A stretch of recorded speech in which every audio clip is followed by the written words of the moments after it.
Si Denji ay isang hikahos na walang pagkain at walang tubig, ngunit ang tanging nais niya ay makasama ang babae. Gayunpaman, nang hindi sinasadyang maging isang hybrid na demonyo siya, ay kinuha siya ng isang baliw na mangangaso ng demonyo na nagbibigay sa kanya ng kanyang mga pakwan kapalit ng pagpuksa sa kanyang mga kalaban.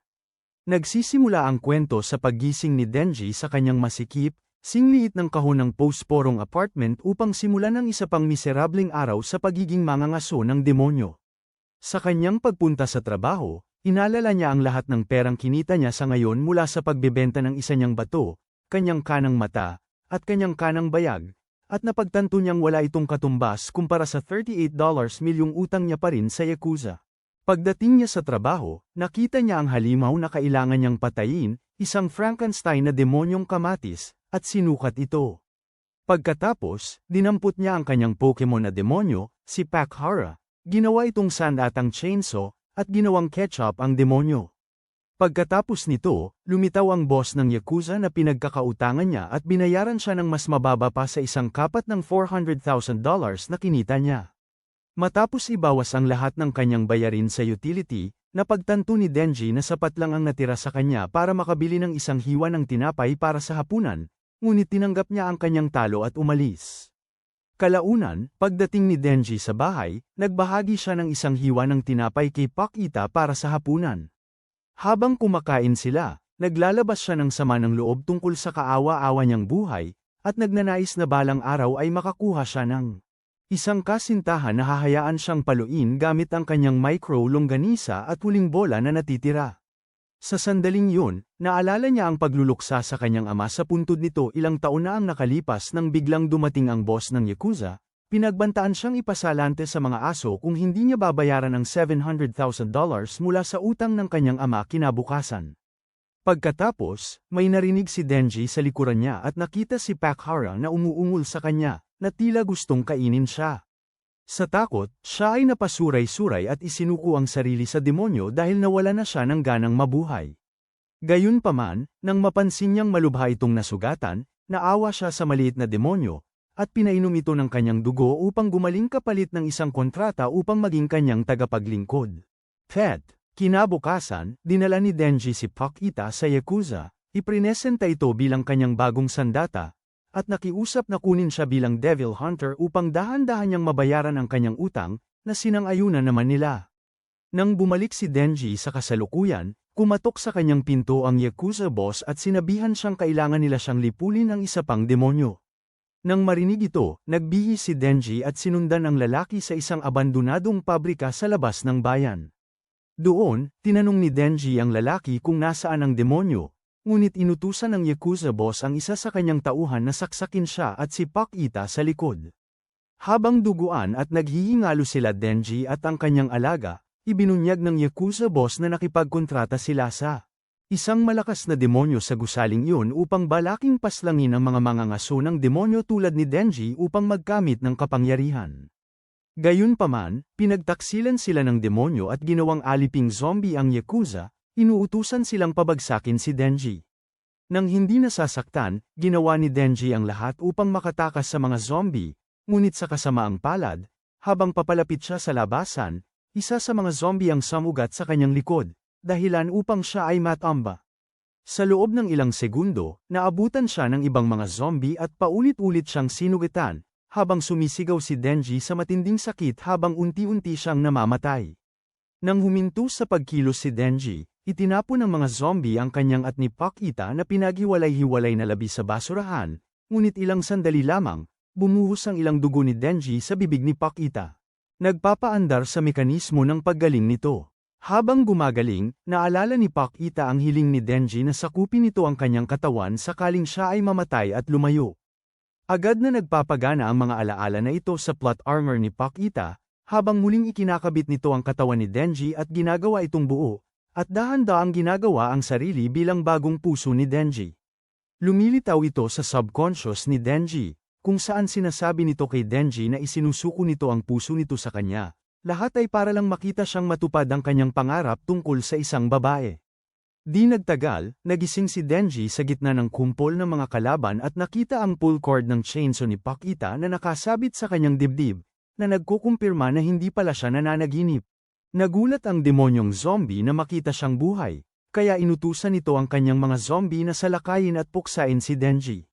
Ngunit sa pagkakataong ito, hinayla ni Denji ang kordon sa kanyang dibdib, naging demonyong chainsaw, at pinagpuputol ang kanyang mga sumasalakay na zombie ng kasing dali ng mainit na kutsilyo sa mantikilya. Pagkatapos nito, sumugod siya sa demonyong zombie at winakasan ang buhay nito. Pagkatapos ay tiningnan niya ang natitirang kawan ng mga zombie, kung kanino siya walang awa, at inubos silang lahat ng walang pagsisisi, upang wala na siyang anumang utang na kailangang bayaran. Pagsikat ng araw, dumating ang tatlong mangangaso ng demonyo upang patayin ang demonyong zombie, ngunit natuklasan nilang si Denji, na nasa kanyang anyong demonyo pa rin, ay nagawa na ang kanilang trabaho para sa kanila. Nang makita ito, nilapitan ng kanilang pinuno, isang may pulang buhok na nagngangalang Makima, si Denji at niyakap ito ng ang kanyang malalaking dibdib, na nangangahulugang gumagana na ang plano ni Pakita. Pagbalik ni Denji sa kanyang anyong tao, sinabi ni Makima na pinamumunuan niya ang isang task force mula sa Public Safety Bureau at inalok siya ng dalawang pagpipilian. Mamamatay ng malagim sa kanyang mga kamay o mamuhay bilang kanyang alagang tao-aso. Ayan, isang Sigma simp na katulad mo. Pumayag si Denji sa kanyang alok, nangangakong magmiyaw o tahul tulad ng hayop basta't pakainin siya ng masarap na pagkain. Kalaunan, habang nagmamaneho sila pabalik sa lungsod, malakas na umungol ang tiyan ni Denji, na nagpaalerto kay Makima. Gayunpaman, habang humihingi siya ng paumanhin, pinaalalahanan siya ni Makima na siya ay isa ng kanyang alagang tao at dapat niyang sundin o sabihin ang anumang ipagawa o ipasabi niya, kundi siya ay tatanggalin na. Dito, si Denji, na sa simula ay inakala siyang isang mabait na babae na may malambot at kaakit-akit na pangangatawan, ay sa wakas natanto na mas may kakaibang pag-iisip pa pala siya kaysa rito at nagsimulang matakot sa kanya. Gayunpaman, ilang segundo lang ang nakalipas, narinig ni Makima na muling umungol ang kanyang tiyan, kaya para tulungan siya, ipinangako niya na bibilhan niya ng masarap na pagkain ang sarili niyang walang pera, pagkatapos ay tinakpan ang kanyang katawan ng kanyang Amerikana upang maiwasan ang hindi gustong atensyon, na naging dahilan upang biglang magbago ang pananaw ni Denji sa kanya at muling umibig ng todo rito. Ilang araw pagkatapos nito, huminto sina Makima at Denji sa isang kiosk sa tabi ng kalsada para bumili ng udon. Gayunpaman, habang umorder sila ng kanilang pagkain, biglang bumagsak si Denji sa mga dibdib ni Makima. Nararamdaman ng mga ito ng ilang segundo. Pagkatapos ay nagising siya at sinabi kay Makima na inaantok lang siya dahil maraming dugo ang nawala sa kanya. Sa puntong ito, tinanong ni Makima kung paano siya nalikha at sinabi ni Denji na ang kanyang alagang demonyo ay naging puso niya. Humanga, sinabi ni Makima sa kanya na ang kanyang sitwasyon ay isang napakabihirang kaso, ngunit gayunpaman, naniniwala siya sa kanya dahil sinasabi sa kanya ng kanyang matalas na pang-amoy na si Denji ay naging bahaging tao na, bahaging sa pagkarinig nito, halos sisagat na si kawawang Denji nang bigla siyang bumagsak muli.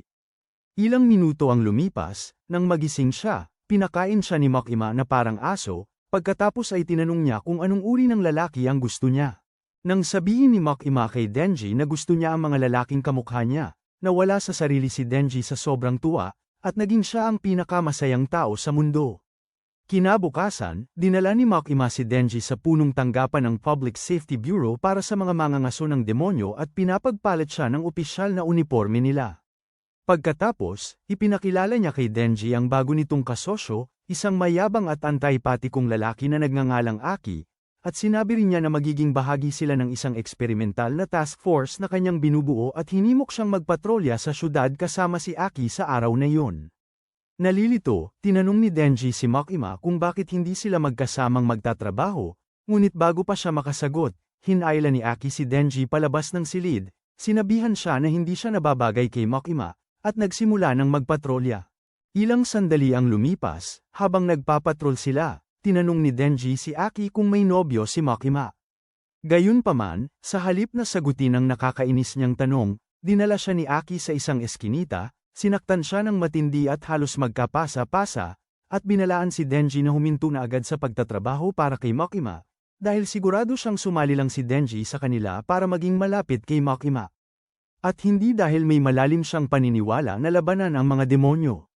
Sa una, nanatiling kalmado si Denji, ngunit sa sandaling tumalikod si Aki, sinipa niya ito ng paulit-ulit sa maselang bahagi at sinabi niya rito, habang nakahiga ito sa lupa, na ang kaunting panahong inilagi niya kay Makima ay isang katuparan ng pangarap, kaya wala siyang balak na huminto bilang isang mangangaso ng demonyo.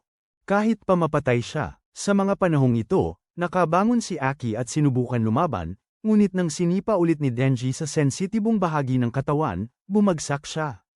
Hindi nagtagal, bumalik sina Denji at Aki sa opisina ni Makima upang iulat ang kanilang natuklasan. Pagkatapos nito, sinabi ni Makima kay Denji na sasama siya sa unit ni Aki, ngunit pinangatwiranan ni Aki na hindi niya maaaring tanggapin sa kanyang koponan ang isang taong salat sa pakikisalamuha at tila hindi karapat-dapat na gaya ni Denji. Nang marinig ito, sinabi ni Makima sa kanya na wala siyang pagpipilian, dahil nagawa na ang desisyon, kaya naitanong ni Aki kung sino talaga si Denji. Matapos sabihin sa kanya na si Denji ay isang tao na maaaring maging demonyo, idinagdag ni Makima na si Denji ay makakatanggap ng espesyal na pagtrato dahil sa kanyang kalikasan, ngunit nagbabala na kung lalabag siya sa anumang patakaran o aalis sa koanihan, siya ay hahabulin at papanagutin ng walang awa. Pagkatapos nito, tinapos niya ang pulong, at dinala ni Aki si Denji sa kanyang bahay para mabantayan niya ito. Pagkaraan ng ilang araw, tinawagan ng pulisya sina Aki at Denji sa isang bahay upang talunin ang isang demonyo na nagkukubli sa loob. Nang payagan silang makapasok sa bahay, umakyat ang dalawa sa itaas at natagpuan ang demonyo na walang habas na kumakain ng bangkay ng ibon. Sa halip na labanan nito, hinikayat ni Aki si Denji na mag-anyo bilang kanyang chainsaw devil form at gamitin ang kapangyarihang yun upang patayin ito para makapagpasya siya kung kapaki-pakinabang si Denji. Gayunpaman, nang makita at salakayin sila ng halimaw, pinutol ni Denji ang ulo nito gamit ang isang palakol at sinabi kay Aki, na nagtanong kung bakit hindi niya ginamit ang kanyang kapangyarihan ng demonyo, na gusto niyang bigyan ng halimaw ng mabilis at walang sakit na kamatayan. Dismayado, itinulak ni Aki ang ulo ni Denji sa bintana, binalaan si Denji na huwag kailanman magpakita ng anumang simpatsya sa mga demonyong ito dahil ang mga ito ay mga walang isip at pumapatay ng walang pinipili, at pagkatapos ay tinanong siya kung handa ba talaga siyang makipagkaibigan sa mga demonyo. Bilang tugon, sinabi ni Denji na higit pa siyang handang gawin yun dahil wala siyang kaibigan habang lumalaki, at halos kaagad, umalis na lang si Aki. Nang malinaw na ang lahat, yumuko si Denji upang tingnan ang mga erotikong magasin na dating libangan ng nilalang na kanyang napatay, noong ito ay tao pa, at kinumpiska ang lahat para sa kanyang pansariling gamit. Bago umalis, sumilip si Denji sa bintana, nakita si Aki na kausap ang pulisya, at nalaala ang lahat ng mahalagang bagay na nagawa niya mula nang makilala niya sina Makima at Aki. Sa kabila ng pagkaalam na ang kanyang mga pangarap ay isa ng katotohanan, nararamdaman ni Denji na may kulang, at kinakain nito ang kanyang kalooban dahil hindi niya alam kung ano ito. Pagkatapos mag-isip-isip, ang hindi maaliw na hanggal na ito ay biglang nagkaliwanagan ang isip. At nagpasya na ang bagong layunin ng kanyang buhay ay mahawakan ng dibdib ni Makima. Ilang sandali pagkatapos, nang bumalik sila sa punong tanggapan, itinalaga ni Makima si Denji ng bagong kasosyo, si Power, na isa ring demonyo na may sungay, at ipinasok siya sa silid.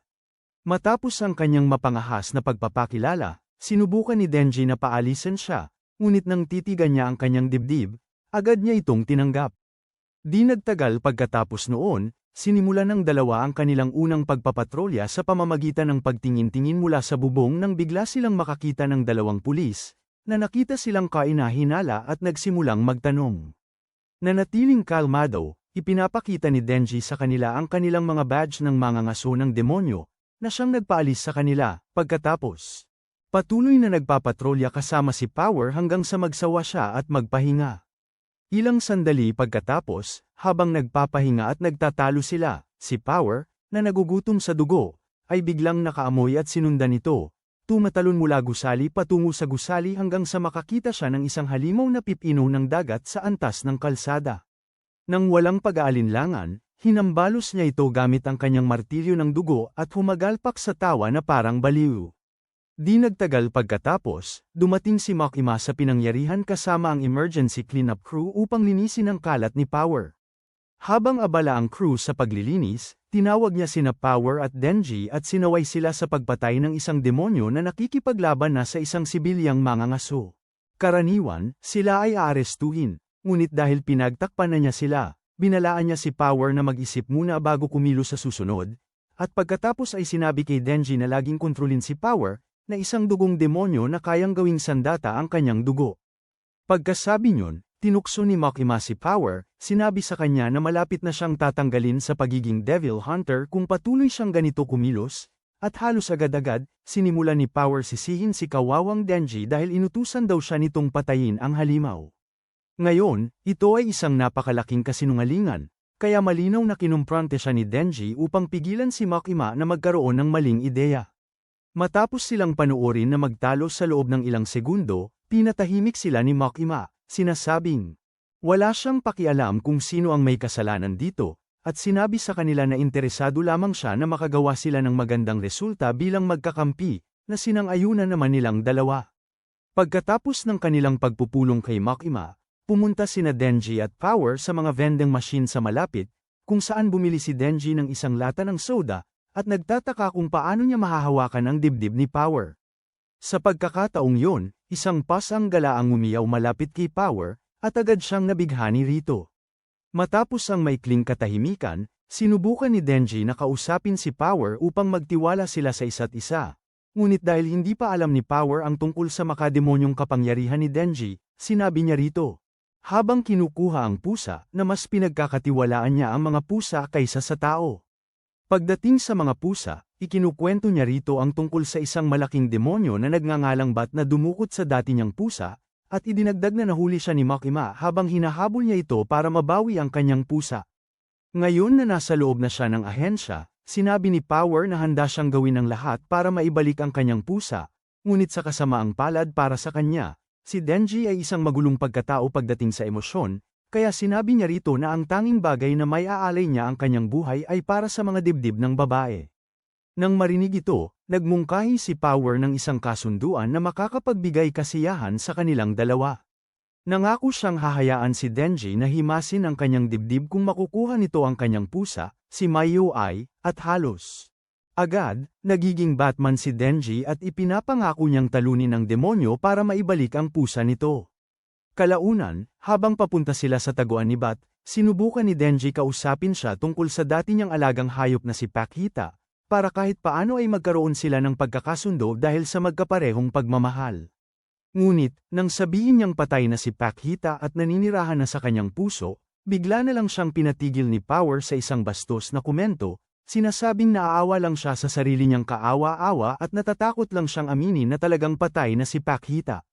Nang marinig ito, nasuya si Denji sa kanya, ngunit bago pa man makapagsalita ng anumang ikagagalit nito, sinulyapan niya ulit ang kanyang dibdib at nakalimutan na lang ang pagkausap sa kanya. Samantala, si Aki ay nasa kabilang bahagi ng bayan, nagmamaneho pa uwi kay Makima matapos ang isang nakakapagod na pulong kasama ang kanyang mga superior, nang bigla silang maipit sa paghihintay sa isang pulang ilaw. Habang naghihintay sila, sinabi ni Aki kay Makima na si Denji ay hindi mukhang kasing espesyal tulad ng sinasabi niya at tinanong kung bakit ganoon ang kanyang mataas na pag-asa para dito. Habang nagiging berde ang ilaw trapiko, naglabas si Makima ng mahabang litanya tungkol sa mga demonyo at kanilang mga pangalan at sa huli ay sinabi kay Aki na ito ay dahil kay Denji na kayang maging ang Chainsaw Devil, na nagpabigla kay Aki. Sa halos parehong oras, bumaba sina Power at Denji mula sa kanilang bus sa labas ng lungsod at naglakad patungo sa isang malungkot na bahay sa gitna ng wala. Habang papalapit sila sa lugar, sinabi ni Denji kay Power ang kanyang kakaibang kakayahan na gawing chainsaw ang bahagi ng katawan niya sa halagang mawala ng maraming dugo, ngunit hindi siya pinaniwalaan ni Power. Hindi nagtagal, nakutuban si Denji na may hindi maganda sa plano ni Power. Ngunit bago pa niya ito matanong, hinampas ni Power ang ulo niya gamit ang kanyang blood hammer, dahilan upang mawalan siya ng malay, at dinala ang katawan nito sa loob ng bahay. Doon, inialay niya si Denji kay Bat para magsilbing pinagkukunan ng dugo upang makatulong sa paggaling ng mga sugat nito, kapalit ng kanyang pasang si Miyawi.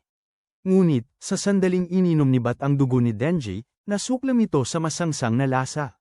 Nakapag muling tumubo ang nawala nitong bahagi ng katawan, nakalabas ito mula sa bahay at tinitingnan ng ilang tao sa syudad, para makapanghuli at makainom ng kanilang dugo upang mawala ang nakakadiring lasa. Ilang segundo pagkatapos, habang paalis na ang paniki, pinaalalahanan nito ni Power sa kanilang kasunduan at pagkatapos ay hinihingi na ibigay nito si Miyawi. Dahil hindi nasiyahan ang paniki sa mga taong dinala niya, nilamon niya si Power at si Miyawi, pagkatapos ay lumipad sa syudad upang manghuli pa ng ibang tao. Sa kalagitnaan ng paglipad, nakita nito si Denji na nakakapit sa binti nito habang nasa ere at umiinom ng kanyang dugo habang hinihingi niya na ibalik ng paniki ang kanyang human milk factory sa kanya. Nandidiri, hinawakan siya ng paniki habang nasa ere, ngunit habang dinidiinan niya ito, hinayla ni Denji ang kanyang dibdib. Lubed, inaktibo ang kanyang kapangyarihan ng chainsaw, naputol ang kanang kamay ni Bat, at nahulog sa ibabaw ng isang skyscraper kasama ang demonyo. Di nagtagal, hinabol niya palayo ang may-ari ng opisina upang iligtas ito, itinulak si Bat palabas ng gusali, at nilabanan ito na parang baliw. Sa isang punto ng labanan, nakita ni Denji ang isang ama at kanyang anak na nanginginig sa takot malapit sa pinangyarihan ng labanan, kaya binigyan niya sila ng espasyo para makatakas at nagpatuloy sa pag-atake kay Bat, sinisigurong maiiwasan niyang masugatan ang mga inosente sa lugar. Di nagtagal, dinakma ni Bat ang isang kotse na may tao pa sa loob at ibinato ito sa kanya. Ngunit nahuli ito ni Denji, pinayagan lumabas ang tao sa loob, at buong lakas na ibinundol ang kotse kay Bat, na abalang nagtataka kung bakit. Denji, isang demonyo ang nagel iligtas ng tao. Kasunod ng pagsabog, nagpakawala si Bat ng isang mapanganib na sonic boom mula sa bibig nito na nagtulak ng malakas kay Denji sa pader at labis na naapektuhan ang kanyang pandinig. Ngunit habang malapit na nitong kainin ang susunod na tao na kanyang mahahawakan, muling inaktibo ni Denji ang kanyang kapangyarihan ng chainsaw, para sa kultura, at tinitigan si Bat. Nagulat, naghagis si Bat ng ilang bato sa kanya upang palayuin siya, ngunit sumugod pa rin si Denji dito, at pinutol ang buong katawan nito, tuluyan itong tinapos. Di nagtagal, si Power, na nananaginip tungkol sa kanyang buhay kasama si Miao, ay nagising sa bisig ni Denji at tinanong kung bakit niya ito iniligtas sa kabila ng pagkaalam na niloko siya nito at sinubukang makuha siya.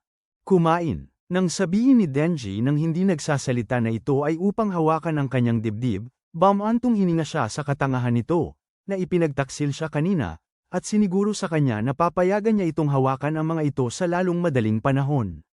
Sa puntong ito, sumigaw si Denji sa langit upang ipagdiwang ang kanyang tagumpay.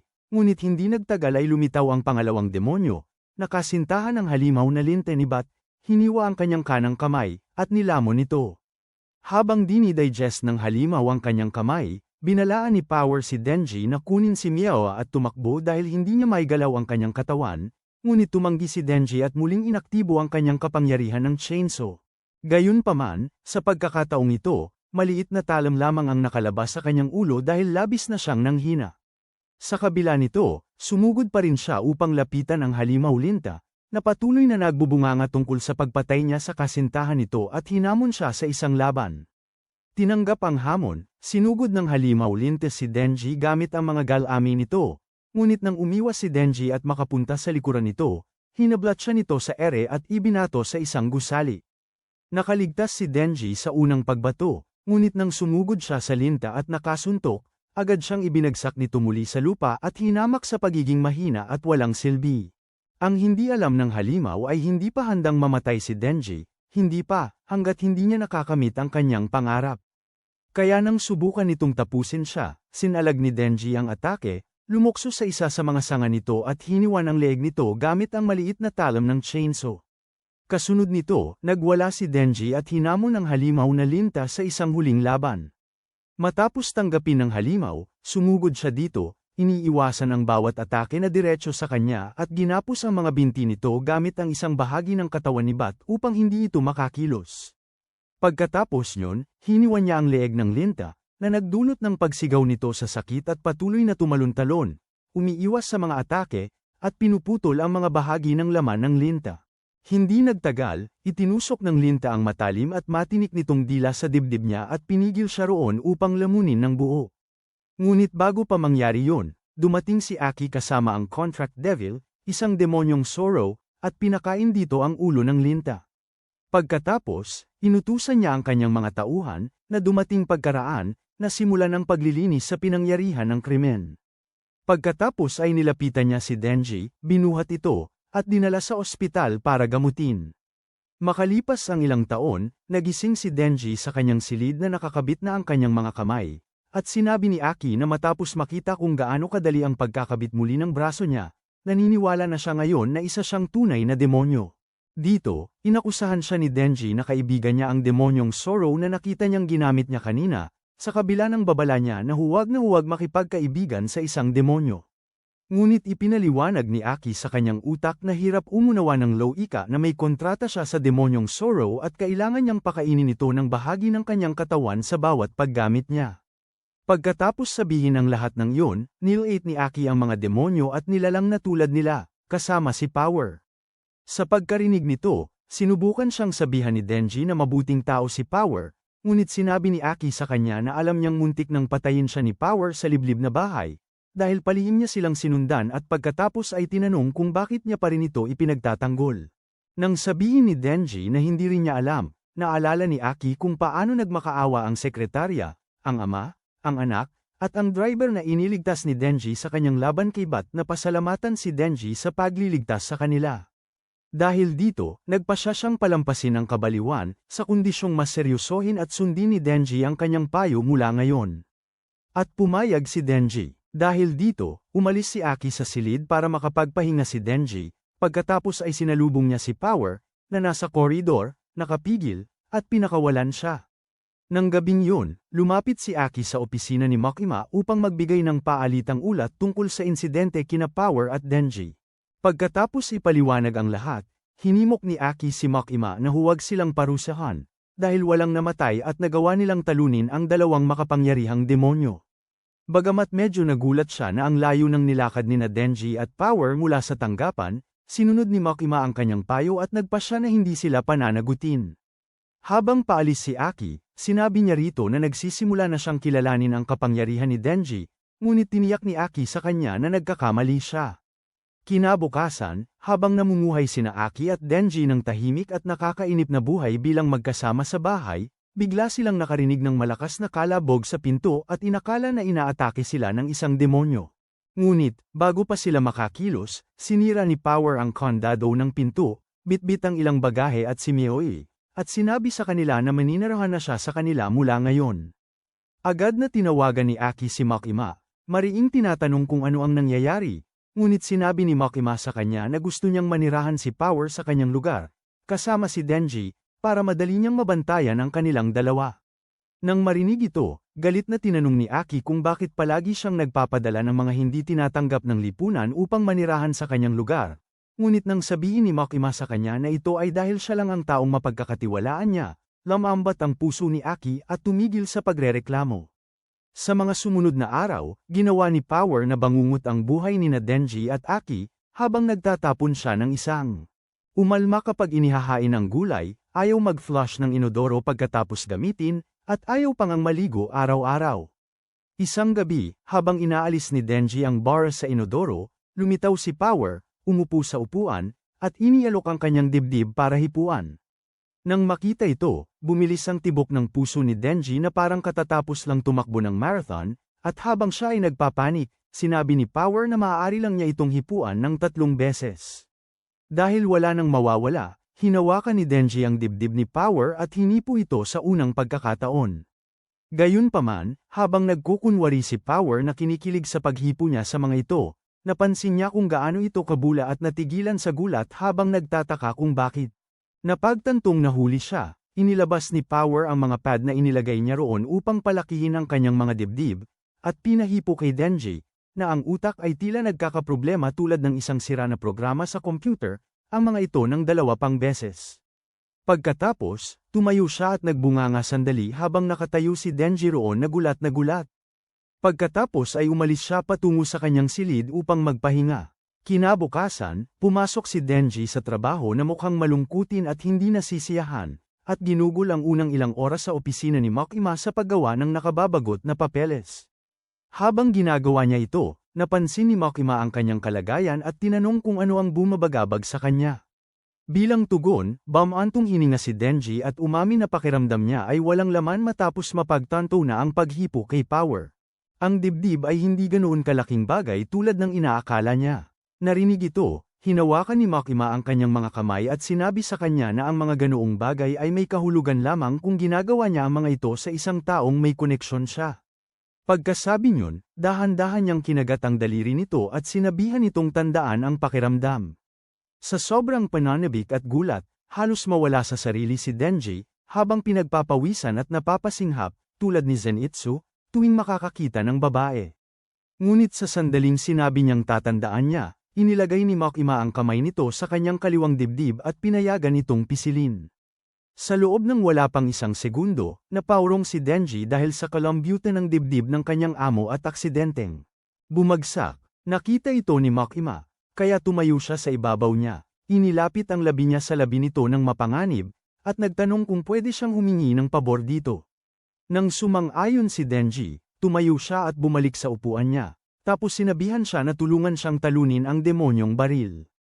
Nalilito, tinanong ni Denji kung ano yun, at sinabi niya na ito ay isang napakalakas na demonyo na lumitaw 13 taon na ang nakakaraan, winasak ang buhay ng milyon-milyong tao, at naglaho.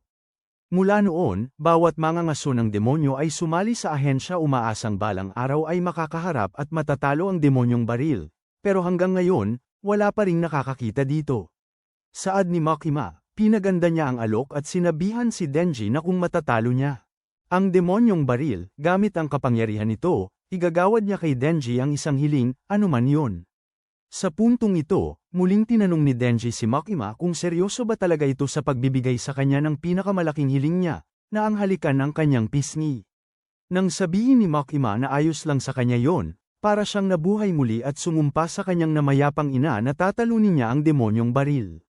Matapos marinig yon, ipinagpatuloy ni Makima ang kanyang kwento tungkol sa kalupitan ng demonyong baril. Sinasabi kay Denji na nilipol ng demonyo ang 1.2 milyong tao sa loob ng 5 minuto bago naglaho ng walang bakas. Pagkatapos, tinanong niya si Denji kung sa tingin niya ay sapat siyang malakas para talunin ito. Kapag tiniyak na ni Denji na gagawin niya, lilipat na si Makima sa susunod na bahagi ng kanyang paliwanag, na kung paano mahahanap ang demonyo. Para magawa ito, binuksan niya ang isang melite sa kanyang mesa at ipinakita kay Denji ang mga piraso ng laman ng demonyong baril na nagawa nilang tipunin sa paglipas ng mga taon. Pagkatapos ay sinabi niya kay Denji, habang kumukuha ng isang piraso, na sinumang demonyong kumain ng isa sa mga piraso ay magkakaroon ng bahagi ng kapangyarihan ng demonyong baril. Sa pagpapatuloy, ibinaba niya ang pirasong kinuha niya kanina, pinanood itong dam-eye-kit ng magnetiko sa orihinal na kumpol, at sinabi kay Denji na kung makakakolekta sila ng sapat na piraso para makabuo ng malaking kumpol, kung gayon, ang mga katangiang magnetiko ng katawang metal ay magtuturo sa kanila sa orihinal demonyong baril. Ilang araw pagkatapos, nakatanggap ang ahensya ng kahilingan upang puksain ang isang demonyo na namataan sa isang hotel, kaya ipinadala ni Makima sina Denji, Power, Aki, ang partner ni Aki, si Hameno, at ang dalawa pang recruit, sina Arai at Kabeno, sa lugar ng krimen. Pagdating, kinuha ni Aki ang isang piraso ng katawan ng demonyong baril, ibinibitin ito sa ere, at inoobserbahan. Nang magsimulang gumalaw ang piraso patungo sa hotel, nalaman niyang kinain ng demonyo sa loob ang isang piraso ng demonyong baril. Ngunit bago sila pumasok, bumaling siya kina Denji at Power, na nagsisimulang maging pasaway, at binigyan niya sila ng chewing gum upang pigilan silang maging pasaway. Nang makita ito, tinanong ni Arai si Aki kung talagang tama lang bang ipagkatiwala nila ang kanilang buhay sa mga itinaboy para sa susunod na labanan. Bilang tugon, sinabi ni Aki sa kanya na hindi nila kailangang pagkatiwalaan ang mga ito, dahil plano niyang paunahin sila, para mas madaling tanggalin ang mga ito kung sakaling magkamali sila. Dahil dito, hinarap ni na Power at Denji si Aki dahil sa pagtrato sa kanila na parang hayop, ngunit habang biglang sumisigaw ng matindi si Aki sa kanila, nangako si Hameno na hahalikan sa pisngi ang sinumang makatapos sa demonyo. Nang marinig ito, sinabi ni Denji kay Hameno na hindi siya interesado sa halik nito dahil nakapagpasya na siya kung sino ang kanyang unang hahalikan, at handa siyang tapusin ang Gun Devil para magawa ito. Gayunpaman, nang pagandahin ni Hameno ang kanyang alok, sinabing hahalikan niya ito sa dila sa halip. Sumugod si Denji sa hotel, nakatungangan na parang aso, lahat ay para lang matalo ang halimaw.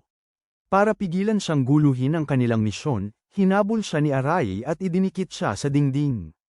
Habang pinipigilan niya ito sa leeg, sumama sina Power at Kabeni para manood, iniwan sina Aki at Hameno para pag-usapan ang kanilang pagkakataong mabuhay. Hindi nagtagal, sumulong ang anim at huminto lang nang maramdaman ni Himeno ang isang demonyo sa isa sa mga silid sa unahan. Di nagtagal, lumabas ang isang malademonyong ulo na may mga kamay na nakakabit dito na may nakakakilabot ng ngiti at sumugod sa kanila. Habang nagpapanik si Kebeni, ang duwag sa kanila, pinipigilan ni Himeno ang demonyo gamit ang kanyang mala-espiritong kamay at hinati ito ni Power.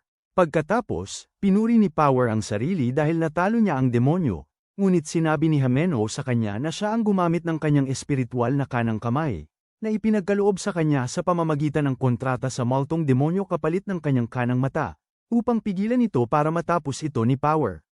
Nang maayos na yun, umakyat sila sa hagdanan patungo sa susunod na palapag. Gayunpaman, pagdating nila, napansin ni Aki ang parehong mantsa ng dugo mula sa demonyong pinatay lang ni Power sa dingding at lubhang nalito. Nagmamadali siyang lumapit sa dulo ng hagdanan para siyasatin at di nagtagal ay nalaman niyang nasa ikawalong palapag pa rin sila, kahit na dapat ay nasa ikasyam sila. Para makasiguro na hindi siya naghahallucinate, tinanong niya ang iba, ngunit nang makumpirma nila na tama siya, bumaba ulit siya sa hagdan para subukan ito. Ngunit nagtapos ulit sa parehong palapag. Nang makita ito, pinagawa ni Himeno kay Kebeni, na natataranta, ng double peace sign, tapos bumaba sa hagdan ngunit nagtapos din sa parehong palapag. Sa puntong ito, pumasok si Aki sa isa sa mga silid at umakyat palabas ng bintana upang tingnan kung makakaalis siya sa ibabang palapag. Ngunit nang lumitaw siyang muli sa parehong palapag, napagtanto niya, kasama ang lahat, na naiipit sila sa ikawalong palapag. Gayunpaman, sa halip na mag-overreact, pinanatili ni Aki na kalmado ang kanyang koponan at pinag-isipan nila ang kanilang mga opsyon. Sa ngayon, nakumpirma nila na buhay pa rin ang demonyong nagkulong sa kanila doon, at ginamit nito ang maliit na demonyong pinatay nila kanina para akitin sila sa bitag, dahil hindi ito nagre-react sa bahagi ng katawan ng demonyong baril. Sa madaling salita, isa itong napakatalinong demonyo, na nagpapalala pa sa sitwasyon. Dahil dito, isinasaalang-alang ni Ori at ng iba pa na maghintay ng tulong, ngunit nang kumilos siya, sinabi sa kanila ni Himeno na nasa panganib din silang maipit. Si Kebeni, na tahimik mula pa noon, ay nawala ng kontrol at nagsimulang umiyak ng labis, na naging dahilan para pagtawanan siya ni Power. Halos sa parehong oras, tinanong ni Himeno si Aki, na nakita niyang nakatulala, kung ano ang iniisip nito. At sinabi ni Aki sa kanya na kumbinsido siyang pinahintuli ng demonyo ang oras sa palapag na iyon, dahil ang mga orasan ay pare-pareho ang oras na naitala mula nang dumating sila. Nang marinig ito, nagalak si Denji at natulog. Makalipas ang ilang sandali, nang magising siya, nalaman niya mula kay Himeno na nakahanap sila ng ilang pagkain at merienda na naiwan ng mga bisita, at kasalukuyang hinahanap ni Aki ang demonyong sanhi ng pag-ulit ng oras. Tungkol naman kina Kebeni at Ori, sinabi ni Himeno kay Denji na sila ay nagtatago sa isang madilim na silid, nanginginig sa takot, habang si Power ay tila pareho pa rin. Matapos sabihin ang lahat ng iyon, dinala ni Himeno sina Denji at Power sa ward kung nasaan sina Ori at Power. Habang sila'y naroroon, sinindihan niya ang huling sigarilyo niya, at ginugol ang sumunod na ilang minuto sa pagkukwento sa kanila tungkol sa kanyang mga escapade sa paninigarilyo kasama si Aki noong araw. Pagkatapos niya ng kanyang kwento, bumalik si Aki sa silid at kinuha ang sigarilyo kay Himeno. Habang humihit-hit ng ilang beses, ibinalita niya sa lahat. Lumalabas na ang maliit na ulo ng halimaw na akala nila'y napatay nila ay lumalaki, at kung hindi mag-iingat, lalamunin nito ang buong palapag.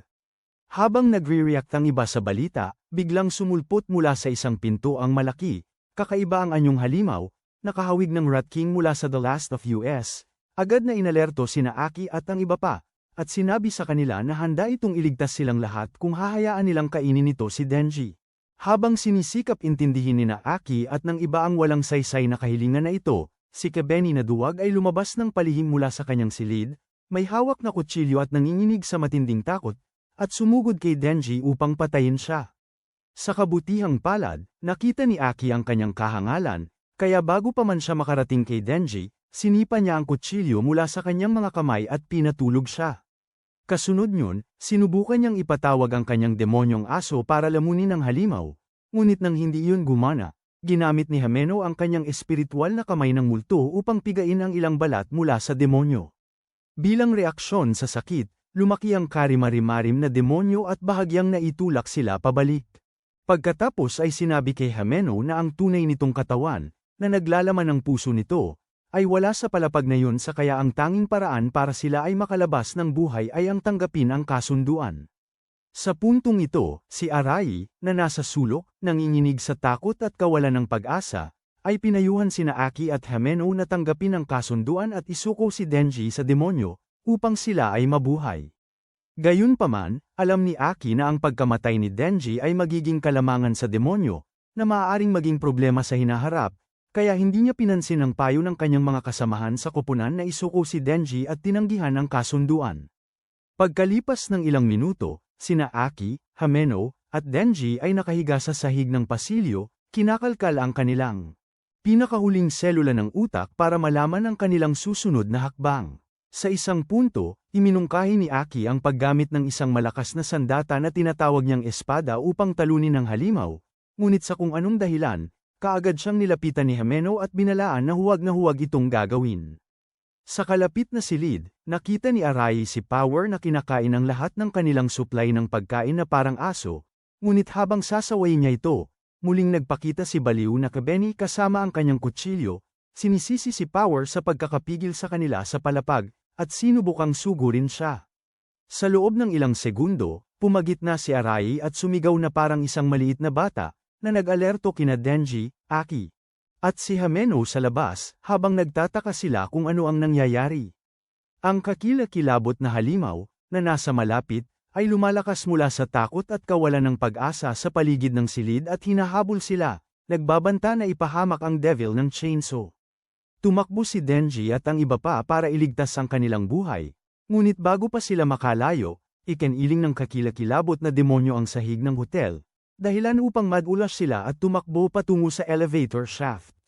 Doon, nakita nila ang demonyo sa ibaba, humihingi na isuko si Denji rito, ngunit sa huli ay nagpasya si Aki na labanan ng devil gamit ang espada. Halos agad-agad, pinigilan siya ni Himeno gamit ang kanyang ethereal na kamay at ipinaliwanag kay Denji. At ang iba pa, na nalilito sa buong kwento ng espada, na kahit na matatalo ni Aki ang demonyo gamit ang espada, ay babawasan nito ang malaking bahagi ng kanyang buhay bilang kapalit, at iyon ay isang bagay na hindi niya papayagan mangyari. Sa puntong yun, pinigilan ni Arai si Denji, at sumugod si Kabeni kay Denji upang saktan siya.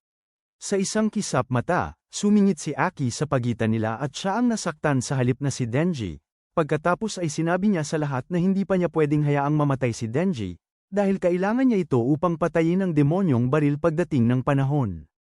Nang marinig ang lahat ng sinabi ni Aki, ipinahinto ni Denji kay Power ang kanyang pagdurugo gamit ang kanyang mga kapangyarihan ng dugong demonyo, ngunit habang ginagawa niya yon, naaalala ni Himeno ang mga libingan ng lahat ng kanyang 5 nakaraang nasasakupan at nagulantang, nalilito. Sa lahat ng kaguluhan, umiiwas si Kabeni sa pananagutan tulad ng isang tipikal na modernong babae at sumusumpa na ang lahat ng ito ay nangyari dahil hindi nagpalamon si Denji sa demonyo. Sa panahong ito, napagod si Denji sa lahat ng pagbibintang sa biktima, kaya nagpasya siyang isuko ang sarili sa demonyo at tingnan kung magagamit niya ang kanyang mga kapangyarihan ng chainsaw upang patayin ito. Matapos ang kaunti pang pag-uusap, hinayla niya ang lubad ng chainsaw na nakabitin mula sa kanyang dibdib, inaktibo ang kanyang mga kapangyarihan ng chainsaw, at tumalon sa bibig ng halimaw. Pagkatapos ng maikling katahimikan, lumaya si Denji mula sa bibig ng demonyo at hiniwa ang bawat bahagi ng katawan nito, hinahanap ang puso nito upang masira niya. Sa kasamaang palad para sa kanya, habang ginagawa niya yon, inatake siya ng matindi ng demonyo, pinagkakagatan ang kanyang katawan at nag-iwan sa kanya ng bukas na sugat, kaya't nawalan siya ng sapat na dugo para bumalik ang mga chainsaw. Sa isang punto, tuluyan ng nasapawan si Denji habang ang kanyang mga chainsaw ay dahan-daang nagsimulang bumalik sa kanyang katawan. Ngunit sa sandaling malapit na siyang tapusin, sinaksak niya ang isa sa mga ulo ng halimaw, nilulo ng kasuklam-suklam na lilang dugo, muling pinaga niya ang mga ito, at nagpatuloy sa pakikipaglaban. Samantala, si Himeno, kasama ang iba pa, ay nakatitig sa kanya na parabang nakakita siya ng Joker mula sa Temo, dahil tila labis na nasiyahan si Denji sa paghiwa-hiwa sa halimaw na ito. Habang patuloy siyang lumalaban, naalala niya ang sinabi sa kanya ng kanyang superior, si Kishibe, sa isa sa mga pagdalaw niya sa sementeryo. Tila, sinabi ni Kishibe sa kanya na ang mga ganap na siraulo tulad ni Denji ang tanging uri ng mga mangangaso ng demonyo na tunay na makatalo sa mga demonyo dahil mahirap para sa isang demonyo na tunay na malaman o maunawaan kung ano ang iniisip ng isang baliw, lalo na ang takutin sila hanggang sa mawalan ng pag-asa. Tungkol naman sa mga rasyonal na tao tulad niya at ni Aki, idinagdag ni Kishibe na kailangan nilang talikuran ang kanilang katwiran at magkaroon ng sapat na kabaliwan upang talunin ng demonyong baril. Matapos sabihin yon, umalis siya, at nagbalik si Hameno sa kasalukuyan upang makita si Denji na nasa ibaba pa rin kasama ang halimaw, bumabagsak dahil sa pagkapagod. Upang matulungan siya, itinayo niya ito gamit ang kanyang kamay na multo, pagkatapos ay hinayla ang kordon upang muling buhayin ang kanyang kapangyarihan sa chainsaw, at namangha siyang pinagmamasdan habang ang baliw na anak ng baril ay patuloy na pinagpuputol-putol ang katawan ng dambuhalang halimaw. Makalipas ang 3 araw, napagod na si Hameno sa panunood kay Denji, kaya humiga siya sa kalapit na kama kung nasaan si Aki, niyakap ito, at nakatulog.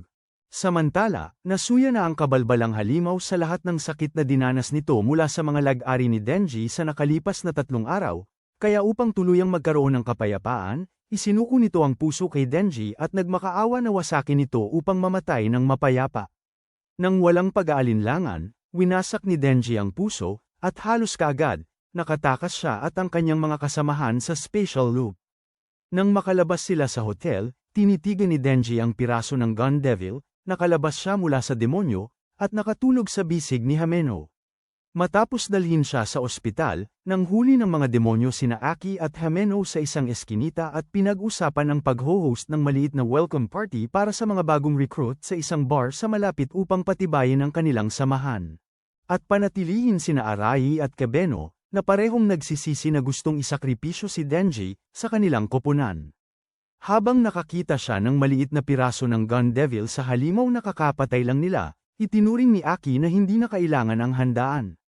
Gayunpaman, matapos pakinggan ang ilang pangdahilan ni Hameno, pumayag din siya sa handaan sa kondisyon na gaganapin ito sa loob ng linggong yon, upang maiimbitahan niya si Makima bago ito umalis patungong Kyoto sa susunod na linggo. Ilang gabi pagkatapos, sina Aki, Hameno, Kebeni, Arai, Denji, Power, at ilang iba pang recruit, maliban kay Makima, ay nagtipon sa isang maliit na bar at nagdaos ng malaking selusalo ng inuman upang ipagdiwang ang pagtanggap. Pagtitipon. Pagkatapos magbigay ng isang malaking toast, silang lahat ay humigop ng ilang pinta ng serbesa habang patuloy na sinisikap ni Power na solohin ang lahat ng pagkain. Di nagtagal, biglang naalala ni Denji na kailangan pa siyang halikan ni Hameno, ngunit nang ipaalala niya ito, hinimok niya si Denji na hayaan siyang malasing pa ng husto para mabigyan niya ito ng isang talagang makapal na halik. Nang mapagtanto na siguro'y tama siya, sumang-ayon si Denji at lumipat na sa susunod na bahagi ng kanilang munting selusalo, na ang pagpapakilala ng sarili, kanilang edad, at ang demonyong kinontrate nila kung nais nilang ibahagi. Pagkatapos ng kaunting kwentuhan, ipinapakilala niya ang sarili at ang kanyang mga libangan, nagulat si Hameno sa kung gaano siya kabata. Pagkatapos, ipinakilala ni Arai ang kanyang sarili bilang isang mangangaso ng demonyo na may kontrata sa demonyong Zoro ni Aki, at ipinakilala naman ni Kebeni ang kanyang sarili bilang isang kabataang nasa hustong gulang na takot sa lahat. Kasunod nito, bumaling si Hameno sa isa pa nilang kasamahan na kasama nila, si Fuji, at nagtanong tungkol sa kanyang bagong miyembro.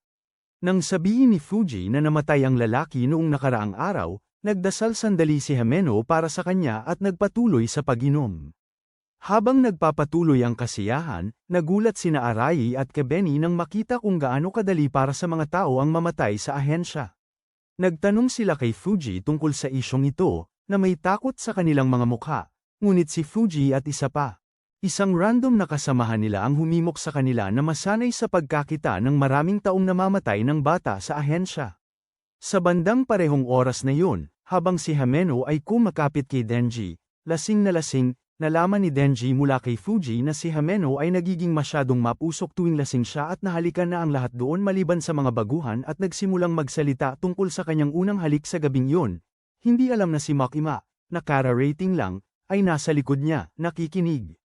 Matapos siyang gulatin, umupo siya at tinanong si Denji tungkol sa halik na pinag-uusapan niya kanina. Ngunit mabilis na binago ni Denji ang paksa upang maiwasang biguin ang dalawang babae dahil sa kanyang katangahan. Sa sumunod na ilang minuto, pinag-usapan nila ang mga piraso ng Gun Devil na madali nilang nakikita ngayon, at tinanong ni Aki si Makima kung mayroong tungkol kay Denji na hindi niya sinasabi sa kanila, ngunit nangako siyang sasabihin dito kung malalamangan niya ito sa inuman. Dahil dito, nag-order si Aki, Hameno, at Makima ng napakaraming serbesa at uminom hanggang sumuko si Hameno at Aki at si Makima na lang ang naiwan na nakatayo. Hindi nagtagal, biglang hinawakan ni Hameno ang mukha ni Denji at idinikit ang kanyang mga labi sa labi nito, marubdob siyang hinalikan na parabang ang nawawala niyang lollipop ay nasa bibig nito. Sa una, nasiyahan si Denji sa pakiramdam, ngunit sa kasamaang palad para sa kanya, habang ang kanyang pagkasabik ay unti-unting tumitindi. Handa na para sa paglulunsad, samuka si Hameno sa kanyang bibig, na naging dahilan ng pagtawa ng lahat ng iba pa roon sa kanya. Sa gitna ng lahat, dali-daling pumunta si Denji sa palikuran, na si Arai ay nasa likuran niya, at isinuka ang lahat ng laman ng kanyang tiyan. Habang ginagawa niya ito, sumama ang loob ni Arai at sinabi sa kanya na naiinggit siya dahil mas may talento si Denji bilang mangangaso ng demonyo kaysa sa kanya. Ngunit tinitigan ni Denji ang hanggal at sinabi sa kanya na basta't hindi lasang suka ang una niyang halik, kung gayon, mas maswerte siya sa buhay kaysa sa kanya. Pagkatapos samuka ng lahat ng pagkain at inumin na kinain niya noong gabing iyon, bumagsak si Denji, at binuhat siya ni Hameno pauwi. Makalipas ang ilang oras, nagising si Denji sa kalagitnaan ng gabi sa kama ni Hameno at nagsimula. Nagmamakaawa sa sinumang nasa paligid para sa tubig, habang inaalala ang lahat ng nangyari kanina. Di nagtagal, si Hameno, na lasing pa rin, ay umakyat sa kanya at pinainom siya ng energy drink sa pamamagitan ng bibig nito. Pagkatapos, sinigawan niya ito dahil sa pagiging in love kay Makima, tulad ni Aki, saka humiga sa tabi niya at hiniling na sip-in din siya noon din, para mawala na ang pagkabirhen nito. Narinig ito, tinitigan ni Denji si Hameno na parang nakakita ng multo at tinanong kung seryoso ba ito sa balak nilang sip-in din ang isa't isa. Nang tiniyak ni Hameno na handa na siya, itinaas niya ang kanyang mga bisig at hinayaan itong alisin ang kanyang t-shirt. Iniisip kung ayos lang ba talaga na ang unang beses niya ay mangyari sa isang lasing na babaeng amoy suka sa halip na si Makima. Habang abala siya sa pag-iisip, bumaba si Hameno sa kanyang pantalon at dahan-daang inalis ang sinturon upang bigyan siya ng isang pambihirang klase ng pagbibigay kasiyahan, na nagpapakita ng kanyang kahusayan. Gayunpaman, sa huling sandali, may naramdaman siya sa bulsa nito at kinuha ang lollipop na ibinigay ni Makima kay Denji ng gabing yun nang bilhan siya ng panggamot sa hangover. Habang dinidilaan ito, sinubukan niyang muling magbigay sa kanya ng kasiyahan, ngunit matapos maalala ang ilan sa mga sinabi ni Makima sa kanya pagkatapos bilhin ang gamot, tinanggihan niya. Kanyang panunukso at natutulog sa sahig, na dismaya. Napakaaga kinabukasan, ginaisang ni Hameno si Denji para sa isang magaang almusal. Habang sila'y kumakain, si Hameno, na nagsasabing hindi niya matandaan ang nakaraang gabi, ay tinanong si Denji kung pinilit niya ba ang sarili niya sa kanya. Nang sabihin ni Denji sa kanya na walang nangyari, na nagsasabing nakatuon siya sa kanyang unang pagkakataon kay Makima, si Hameno ay napabuntong hininga ng ginhawa at lumipat sa pagtatanong kay Denji tungkol sa kanyang pagmamahal kay Makima. Sa kabila ng kanyang asal na parang isang mapagmataas na amo, tinanong pa rin ni Hameno si Denji kung mahal niya si Makima, at sinigurado ni Denji sa kanya na talagang baliw na baliw siya sa pag-ibig dito. Pagkarinig nito, iminungkahi ni Hameno na gumawa sila ni Denji ng kasunduan, tutulungan niya si Denji na mapalapit kay Makima, at tutulungan naman ni Denji si Hameno na mapalapit kay Aki. Nalilito, tinanong ni Denji si Hameno kung bakit niya gusto ang isang kakaibang tao tulad ni Aki, ngunit nang sabihin nito na dahil lang sa gusto niya ang mukha nito, pumayag siya sa kasunduan at sinabi sa kanya na magiging matatalik na kaibigan na ang turingan nila. Samantala, sakay sina Makima at isa sa kanyang mga bodyguard sa isang bullet train, patungong Kyoto para sa isang business trip, nang biglang bumangon ang apat na kakaibang tao na nakaupo sa harap at likod ng kanilang upuan at sila ay pinaputukan sa ulo. Nang araw ding yun, habang nagpapatuloy ang buhay sa syudad nang hindi pa rin nalalaman ni Aki at ng iba pa, tungkol sa pamamaril kay Makima. Bigla na lang may ilang sibilyan sa iba't ibang lugar ang naglabas ng baril at nagsimulang magbarilan ng ilang minuto. Habang di mabilang na tao, kabilang ang ilang mangangaso ng demonyo, ang namamatay, si Denji, na nasa isang restaurant at kumakain kasama sina Hameno, Power, at Aki. Nakarinig ng tunog ng putok ng baril mula sa kabilang blok. Gayunpaman, nang tanungin niya sila tungkol dito, sinabi nila sa kanya na marahil ay napakalakas na tambol yun at hindi nila pinansin. Habang patuloy silang kumakain, isang lalaki sa kabilang mesa, si Sugar, ay biglang nagsimulang magsalita ng kakaiba, hindi marinig na walang kabuluhan tungkol sa katandaan, pagkabagot, at pagiging malungkot. Tungkol sa lasa ng pagkain. Ang kakaibang ugali ni Sugar sa simula ay ikinabahala ni Denji at ng kanyang mga kasamahan. Gayunpaman, habang sinusubukan nilang huwag siyang pansinin at patuloy na kumakain, nagsimula siyang magsalita tungkol sa kanyang lolo, na dati inilibre siya ng mamahaling pagkain bago misteryosong namatay. Pagkatapos ay inihayag niya na ang lalaki ay isang marangal na miyembro ng akusa, at ipinakita kay Denji ang litrato ng amo ng akusa na nagtaksil sa kanya ilang buwan na ang nakakaraan. Galit, tinanong ni Denji si Sugar kung may sasabihin ito sa kanya. Ngunit binaliwala ng estranghero ang tanong at inihayag na gusto ng demonyo ng baril ang puso ni Denji.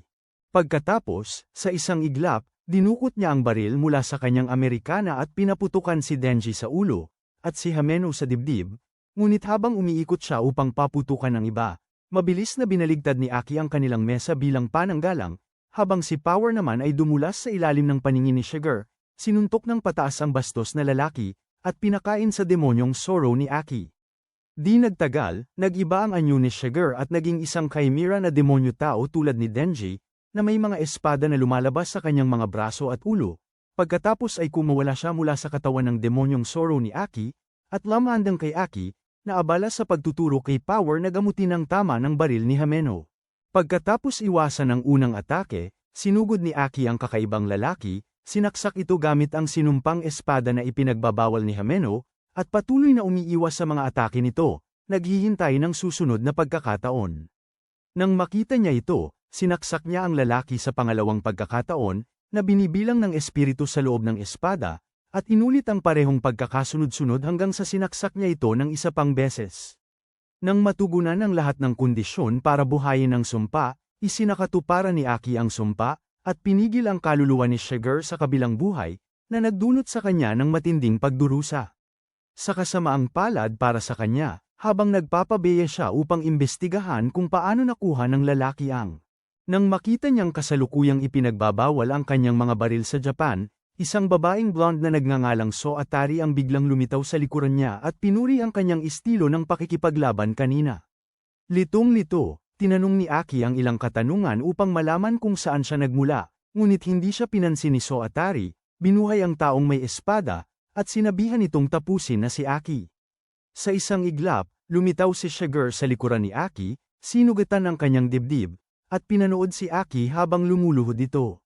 Habang malapit na niya itong tapusin, ipinatawag ni Hameno ang buong anyo ng kanyang Ghost Devil, nangako siyang isasakripisyo ang kanyang buong katawan para sa kanyang kapangyarihan, at pinasugod ito kay Sugar. Sa mga unang minuto ng laban, inatake at nilupig ng kanyang Ghost Devil si Sugar, ngunit habang malapit na itong wasakin siya, ipinatawag ni So Atari ang kanyang Snake Devil mula sa kabilang daigdig at ipinaputol nito ang ulo ng Ghost Devil ni Hameno. Pagkatapos, pinawi niya ang halimaw, at tumingin si Aki sa kinaroroonan ni Hameno, at nakita lamang na nawala na ito patungo sa kabilang daigdig ng mga multo. Habang tahimik niyang ipinagluluksa si Hameno, pinaalalahanan ni So Atari si Sugar na mabilis na kunin si Denji, ngayong nakabagsak na ito, at siguraduhing buo ang kanyang puso. Sa kabutihang palad para kay Denji, bago pa man siya maabutin ni Sugar, isang piraso ng hindi nakikitang ethereal ni Hameno. Isang kamay ng multo ang gumagapang hanggang sa kanyang dibdib, hinihila ang kordon, at muling pinapagana ang kanyang kapangyarihan. Halos kaagad, nakatayo muli si Denji, handang lumaban sa mga kontrabida, at nagpa siya si Sugar na harapin siya. Matapos ang maikling pag-uusap, sumugod si Denji kay Sugar para siya ang unang makasugat, ngunit habang tumatawag si So Atari ng karagdagang puwersa, lumaban si Sugar at pinanatili siyang abala sa loob ng ilang minuto. Sa bandang huli, dalawa pang individual na may baril ang sumama kay Sugar para labanan si Denji, ngunit madaling pinatumba sila ni Denji at ipinagpatuloy ang kanyang laban kay Sugar. Ilang segundo pagkatapos, nakaramdam siya ng matinding sakit sa buong katawan, ngunit habang tinitingnan niya ang kanyang katawan upang malaman kung ano ang sumasakit sa kanya, patuloy pa rin sa pagbaril ang dalawang handgal. Matapos salagin ang lahat ng bala, hinawakan ni Denji ang isa sa mga lalaki, kinapitan siya upang gamiting panangga, at nagbanta na sasaktan ng malubha kung lalapit pa si Shiger. Nainis, pumosisyon si Shiger ng napakaiba at mabilis na humarurot sa pagitan ni Denji at ng lalaki, na naging sanhi ng kanilang pagkahiwalay sa wala pang isang segundo.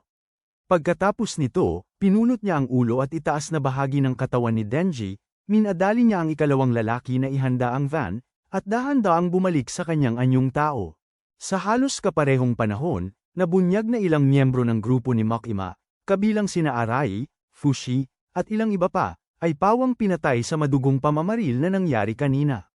Gayunpaman, si Makima mismo, na binaril sa ulo, ay nakabangon sa hindi malamang dahilan at nilipol ang mga umaatake sa kanya, at lumabas mula roon na walang kahit anong gallows, upang salubungin ang dalawang mga ngaso ng demonyo na naghihintay sa kanya sa Kyoto Station paghinto ng tren.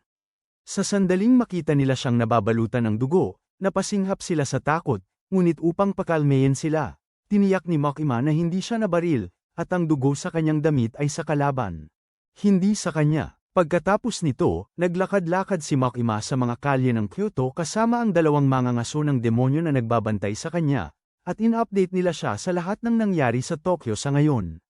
Matapos sabihin ang lahat sa kanya, tinanong nila siya kung gusto niyang pumunta sila sa Tokyo upang tulungan ang iba doon, ngunit alam ni Makima na nauubusan na sila ng oras, kaya sa halip na sayangin lang ang oras sa paglalakbay pabalik doon, inutusan niya ang isa sa kanila na kumuha ng 30 bilanggong nakatakdang bitiin, at ang isa naman ay kumuha ng eksklusibong gamit ng kalapit na dambana, na may pinakamataas na elebasyon.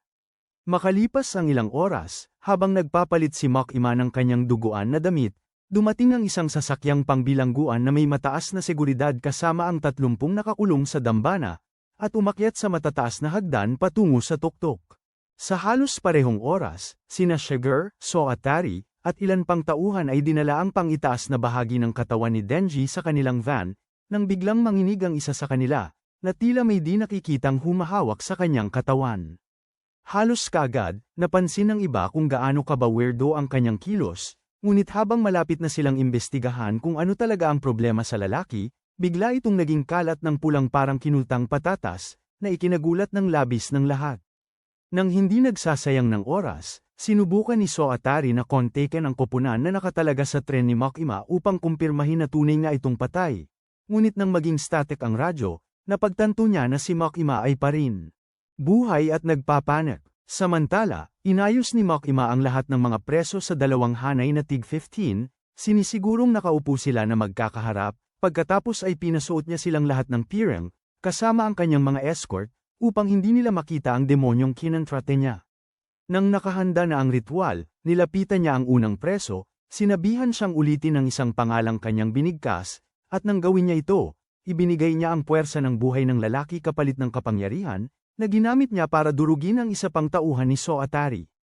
Pagkaraan ng ilang minuto, inulit niya ang parehong pamamaraan sa isa pang preso, at sa pagkakataong ito, isa pa sa mga tauhan ni Shiger at Soatari ang namatay. Nang makita ito, ang 3 pang natira ay umalis, tumatakbo ng buong bilis upang iligtas ang kanilang sarili, iniisip na makakatakas sila sa sumpa. Ngunit, bago pa sila makalayo, inabot sila ng sumpa ni Makima at ginawa silang halos hindi na makilala, tila natunaw at naglaho, na nag-iwan kina Soatari at Shiger na mas lalong nagulat. Dahil sa pagkamatay ng lahat ng 30 nakakulong, tinapos ni Makima ang ritual, pinatanggal sa kanyang mga kasama ang kanilang pirang, at sinabi sa kanila na babalik na siya agad sa Tokyo. Samantala, tinanggap na nina Soatari at Shiger ang kanilang pagkalugi at akmang pupulutin na ang pang-itaas na bahagi ng katawan ni Denji para umalis nang bigla nilang makita si Kebeni, nakatayo at masamang nakatingin sa kanila mula isang distansya habang inaalala niya ang sandali na tinamaan si Arai ng bala para iligtas siya mula sa lola na bumaril sa kanila. Habang tinatawag at ipinapadala ni Soatari ang kanyang ahas demonyo para sugurin si Kebeni, nakakagulat na naging parang si James Bond si Kebeni sa isang iglap, dahil hindi lang niya iniiwasan ang mga atake ng ahas, kundi pati na rin ang katawan upang makalapit kina Soatari at Shiger, pagkatapos ay naputol ang braso ni Shiger. Pagkatapos yun, dinampot niya ang baril ni Shiger, tinamaan siya ng bala sa likod ng ilang beses, at ginamit ang katawan ni Denji bilang panangga ng gumanti ng putok si Soatari.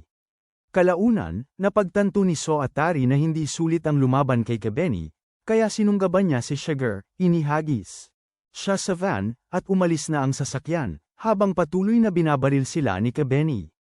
Nang mawala na sila sa paningin, tinitigan ni Kebeni ang walang malay na katawan ni Denji at dahan-daang nababaliw habang naaalala niya kung paano sinagip ni Arai ang buhay niya sa pamamagitan ng pagsalo sa bala para sa kanya at binigyan siya ng sapat na oras para magapi ang umaatake sa kanila bago ito tuluyang pumanaw.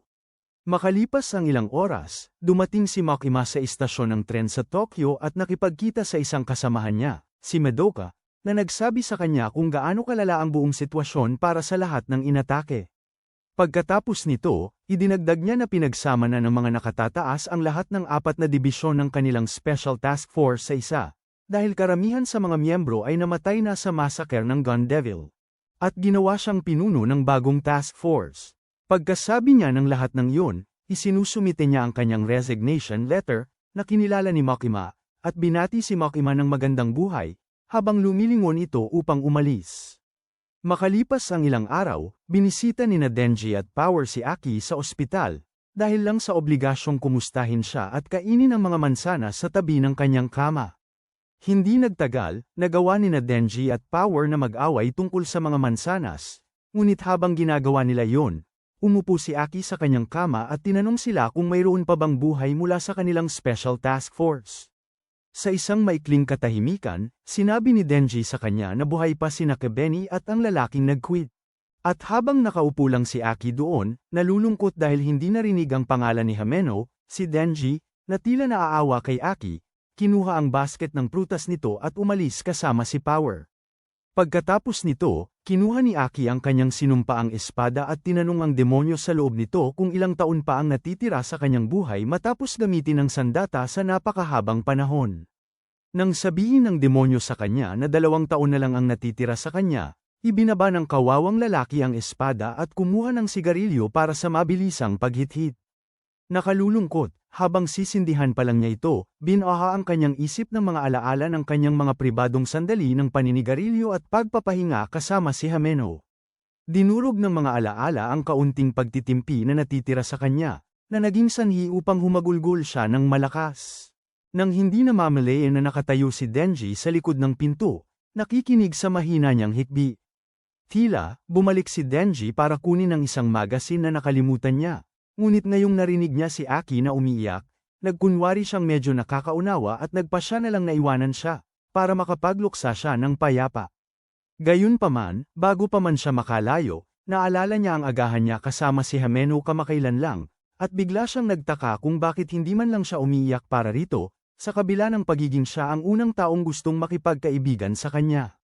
Nang walang magandang maisip ang kanyang utak na mababa ang antas ng talino, nagsimula siyang magtanong sa sarili. Paano siya magre-react kung mamatay sina Aki o Power? Sa kabutihang palad, tapat siya sa sarili niya at na-realize niyang malamang ay hindi siya gaanong malulungkot kung mamatay sila.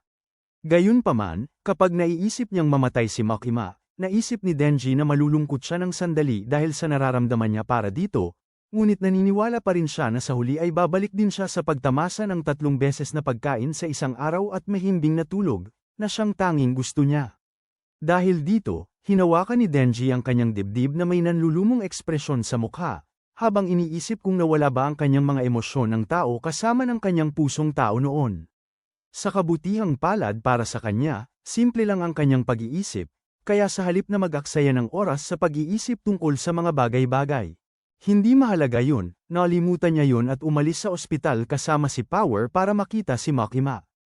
Hindi nagtagal, dumating ang mga kasama ni Makima mula Kyoto sa silid ni Aki at nagpakilala bilang mga taong inatasan ni Makima para sanayin ang kanilang task force. Sa halos parehong oras, nagkita sina Denji at Power kay Makima, na nagdala sa kanila sa sementeryo upang makilala ang pinakamalakas at pinakatahimik na mga ngaso ng demonyo sa Koanihan, si Kishibe. Upang masanay niya sila, pagdating nila, tinanong ni Kishibe sina Denji at Power ng 3 mahalagang tanong upang makita kung sapat ang kanilang pagkabaliw para sumali sa kanyang pagsasanay. Matapos marinig ang kanilang mga sagot, halos magwala si Kishibe sa sobrang tuwa, habang ipinapasa niya. Sila nang may kahusayan at agad na nangakong ituturo sa kanila ang lahat ng alam niya tungkol sa pagiging isang epektibong mangangaso ng demonyo. Sinabi niya kay Makima na umalis upang masimulan na niya agad ang kanilang pagsasanay, at nang umalis si Makima, niyakap niya sina Denji at Power at sinabihan silang magiging pinakamasamang bangungot niya sila sa susunod na ilang buwan. Kasunod yun, sinakal niya silang dalawa ng buong lakas, habang yakap pa rin sila at ibinagsak sa lupa nang tumigil na silang lumaban sa kanya. Pagkatapos yun, kinuha niya ang isang blood bag na nakuha niya dati sa ospital, at pinakain niya sila ng ilang pinta nito, na agad na nagpagaling sa kanila. Nang makabangon na sila, galit na tinanong ni Power si Kishibe kung bakit niya lang sila sinakal para kamatayan, at sinabi niya sa kanila na yun lang ang naiisip niya sa sandaling yun. Bukod pa rito, kilala na siya ng lahat bilang pinakamalakas na mangangaso ng demonyo, kaya kung sanayin niya sila, kailangan niyang sanayin sila hanggang sa punto na kaya na siyang talunin. Pagkatapos sabihin ang lahat ng yun, sinimulan ni Kishibe ang kanilang pagsasanay, at halos kaagad, binigyan ni Power si Denji ng Blood Hammer at pinasugod kay Kishibe. Dahil naramdaman ang panganib, madaling iniwasan ni Kishibe ang atake at tinamaan niya ito sa dibdib ng kanyang patalim. Habang sumusugod si Power mula sa likod, dinaplisan niya ang leeg nito ng kanyang punyal, saka iniwan silang dalawa sa lupa, at nangakong gagawin silang mga badass. Samantala, si Aki ay nasa kama pa rin ng ospital, sinusubukang tawagin ang kanyang demonyong Zoro, ngunit nang hindi ito magpakita, sinabi sa kanya ng mga kasama ni Makima na kinamumuhian na siya ng Zoro, at malamang ay hindi nasusunod sa kanyang pagtawag. Sa sumunod, pinag-usapan nila ang kanyang sampaang espada at kinundi na ito bilang isang walang silbing sandata na ikamamatay niya bago pa niya ito magamit muli. Pagkatapos ay sinabi sa kanya na naroon sila upang mas mapahusay siya sa pakikipaglaban. Bago pa man sila magdetalye, binigyan nila siya ng pagkakataong umalis sa ahensya ngayong may pagkakataon pa siya. Nang tumanggi si Aki, kinilala nila ang kanyang paninindigan at tinapos na ang araw. Kalaunan ng gabing yon, tinapos ni Kishibe ang kanyang pagsasanay kina Power at Denji, at iniwan silang nakahiga. Sa gitna ng kawalan, maya-maya, nagising si Denji na may sirang utak at nagsimulang magsalita ng walang kabuluhan na parang bagong silang. Gayunpaman, nang gisingin ni Power ang kanyang isip, nabalik ang kanyang katinoan at tinanong si Power kung ilang beses na siyang pinatay ni Kishibe sa kanilang pagsasanay. Matapos sabihin ni Power na tumigil na siya sa pagbilang pagkatapos ng 20, sinimulan nila ang isang mahabang lakad pabalik sa lungsod, nagrereklamo tungkol sa abnormal na lakas ni Kishibe, at nag-iisip ng mga paraan upang umalis sa ahensya. Hindi nagtagal, naalala nila na mapapatay sila kapag lumayas, kaya upang maiwasan yun, nagpasya silang manatili at talunin si Kishibe gamit ang talino na wala sila, sa halip ng paggamit lang ng purong lakas. Kinabukasan, habang papalapit si Kishibe sa pinto ng apartment nina Power at Denji para bumisita, si Power, na nasa likod mismo ng pinto na naghihintay sa kanya, ay bumuo ng sibat na dugo at sinugod siya. Matapos itong iwasan at basagin ni Kishibe, inubos ni Power ang lahat ng dugo sa mga bote na inilagay niya sa sahig sa ibabaw ng sa kanila. Pagkatapos ay binago ang mga ito sa mga sibat na dugo at inatake si Kishibe mula sa itaas. Nang maiwasan at buong husay na basagin ni Kishibe ang lahat ng ito, lumukso si Denji sa pasilyo at tangkaing saktan siya mula sa likod gamit ang palakol, ngunit tinanggalan ni Kishibe ng salamin sa mata si Denji at iniwan ang tuliro na nakahandusay sa lupa na parang asong sulok. Pagkatapos nyon, pinuri niya ang kanilang plano at ibinunyag ang mga pagkukulang na napansin niya. Una, napansin niya na labis ang paggamit ni Power ng dugo upang likhain ang mga sibat na yun at nagkaroon siya ng anemia. Sumunod, sinabi niya kay Denji na ang kanyang problema ay hindi niya mahulaan ang kanyang atake, pagkatapos ay tinapos na nila ang araw. Sa kasamaang palad para kay Denji, sa sandaling magpabeya siya habang papalapit si Kishibe sa hagdanan, biglang naghagis ng kutsilyo si Kishibe at tinamaan siya sa ulo. Binabalaan siya na huwag nang magtiwala sa isang mangangaso ng demonyo sa susunod. Kalaunan, dinala ng mga kasama ni Makima si Aki sa silong ng Koanihan, kung saan pinananatili ang marami sa pinakamapanganib na mga demonyo, upang makagawa siya ng kontrata sa pinakamalakas doon, ang Diablo ng hinaharap. Sa mahabang lakaran, naalala ni Aki ang mga sulat mula kay Himeno na binasa niya sa ospital nang ihatid ng nakababata nitong kapatid, at nakaramdam siya ng bahagyang kalungkutan habang iniisip ang mga ito. Maya-maya, nang dumating sila sa silid ng Diablo ng hinaharap, binuksan ng mga kasama ang pinto, pinapasok si Aki, at iniwan siyang mag-isa kasama ang demonyo. Hindi nagtagal, isang demonyo na parang pinagsamang itsura ng isang Cyclops at isang Trinome ang lumabas at nagsimulang magwala sa loob ng ilang segundo. Nang matapos ito, sinabi ni Aki na naroon siya para makipagkasundo dito, at tinanong kung ano ang gusto nito kapalit. Bago gawin yon, sinabi ng Diablo na isuksok niya ang kanyang ulo sa butas sa tiyan nito. Para makita nito ang kanyang kinabukasan at makapagpas siya kung ano ang isasakripisyo niya para sa kapangyarihan nito. Matapos gawin ito ni Aki, nakita ng demonyo ang kanyang kinabukasan, tumawa ng nakakatakot na parang isang kakilakilabot na mangkukulam sa Halloween, at saka sinabi kay Aki na kailangan lang niyang pahintulutan itong manirahan sa loob ng kanyang kanang mata. Nang titigan lang ito ni Aki, nalilito, sinabi ng demonyo sa kanya na iyon lang ang hinihingi nito dahil nakita na nito na mamamatay si Aki ng kakilakilabot na kamatayan sa hinaharap, na ikinagulat ay ayos lang kay Aki. Samantala, tinapos ni Kishibe ang pagsasanay nila Denji at Power, at sinabihan sila na kunin si Shiger at Soatari kinabukasan upang ipaghiganti ang mga biktima ng masaker ng demonyong baril. Pagkatapos noon, binalaan niya sila na tiyaking ibibigay nila ang lahat ng kanilang makakaya sa laban bukas, dahil kung sila ay mabibigo, ipapaharap niya sila sa matinding kapahamakan. Nang gabing yun, nakipagkita si Kishibe kay Makima sa isang villa at sinabi rito na alam niyang batid ng mga nakatataas sa koanihan ang nalalapit na malawakang pagpatay ng Gun Devil, ngunit wala silang ginawa upang ito ay pigilan. Upang maiwasang malantad ang kanyang mga amo bilang mga duwag na walang paninindigan, kalmadong sinabi ni Makima kay Kishibe na siya rin ay naging biktima ng malawakang pagpatay. Buong pag-aakalang maniniwala ito, bagaman alam niyang labis na nagsisinungaling ito, pinanatili niya ang kanyang kalamigan at sinabi rito na pinapayagan niya lamang siya at ang kanyang mga amo na ituloy ang kanilang mga pakulo. Dahil nasa panig pa rin sila ng sangkatauhan. Habang tumitindi ang tensyon sa silid, kalmadong sinabi ni Makima sa kanya na sinisikap lang niyang iligtas ang pinakamaraming tao hanggat maaari mula sa pagiging biktima ng mga demonyo, at nangako na ginagawa nilang lahat ito para sa ikabubuti ng nakararami.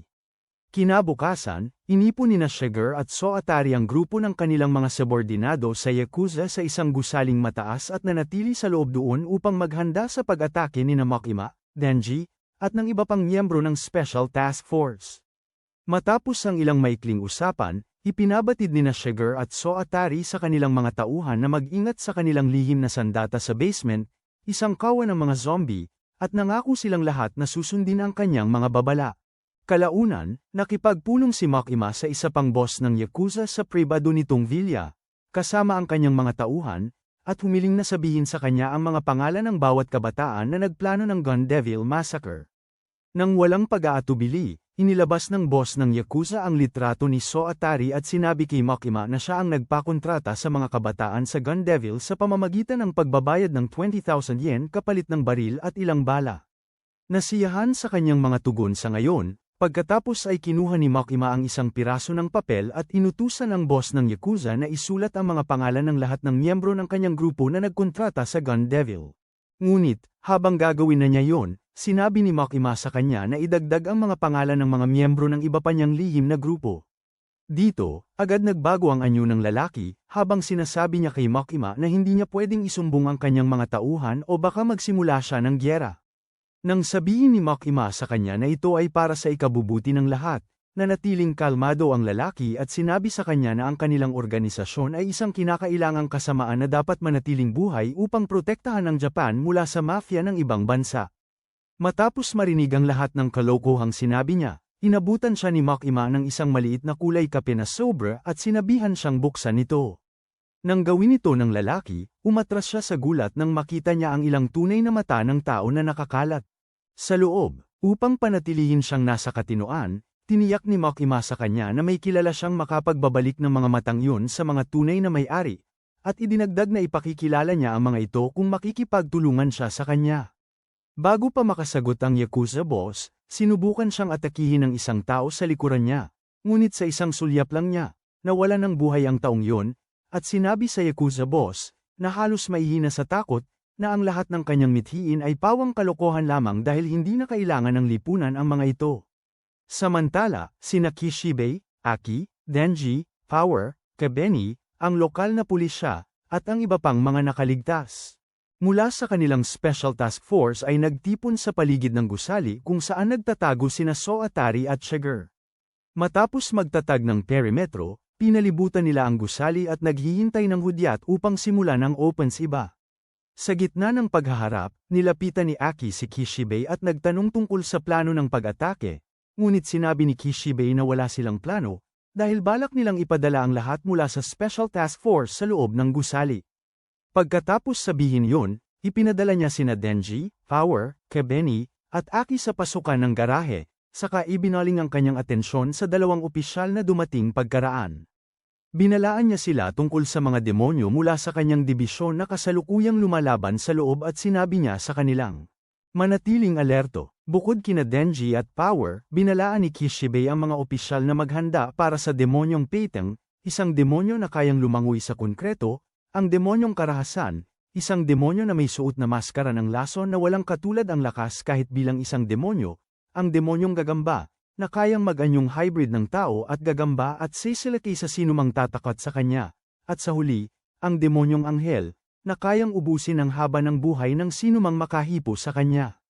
Sa oras na matapos siyang magpaliwanag, hiniwa ni Aki ang ilang zombie sa garahe at iniabot sa lalaking demonyong Anghel ang isang panyo. Gulat, nagtatanong ang demonyo kung bakit siya masyadong malaya sa paligid niya, kahit papaiikliin nito ang kanyang buhay. Ngunit habang sasabihin na sana ni Aki sa kanya, may umaatake sa kanila mula sa likod gamit ang baril.